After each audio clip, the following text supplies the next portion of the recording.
Danny New now takes us to Shelton, Washington, where a mother who does not have control of her legs or tongue just made a potentially record-setting skydive. And of course, she did it all with her family by her side. Check it out. You are watching a potentially record-setting skydive by a daredevil who does not have control of her arms, legs, or tongue. What was the speed she hit? 125 miles an hour, I believe. Whoa, Tanya. Over the weekend, Tanya Finlayson, who has cerebral palsy, jumped from nearly 18,000 feet and reached 125 miles per hour. Upon confirmation, those should both be Washington state records for what is called a drogue fall, which is basically a tandem jump. Look, right on target. Look how close we were. When Tanya landed, her husband, Ken, was waiting to celebrate with her.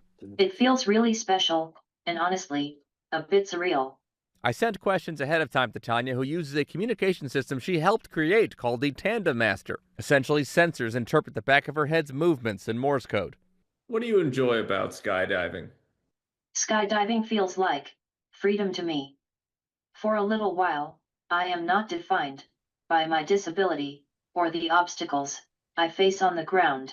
In fact, skydiving is also what brought Tanya and Ken together, who, like many couples in the late 90s, started messaging on AOL before running into each other at a drop zone.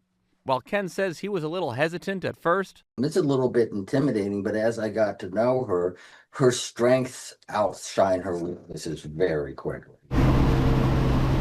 and on Friday, nearly 30 years later, Tanya had Ken and their son by her side in the plane. Technically, Ken and Michael jumped out about 5,000 feet earlier, but this was their first jump together as a family. Skydiving is one of the rare experiences where we can all fully participate side by side, and that means everything to me. Up next, Tanya told me she has some ideas for pulling off a solo jump without her tandem instructor. She said, quote, "This is what life is about, continuing to reach for what feels possible." In New York, for ABC News, I'm Danny New.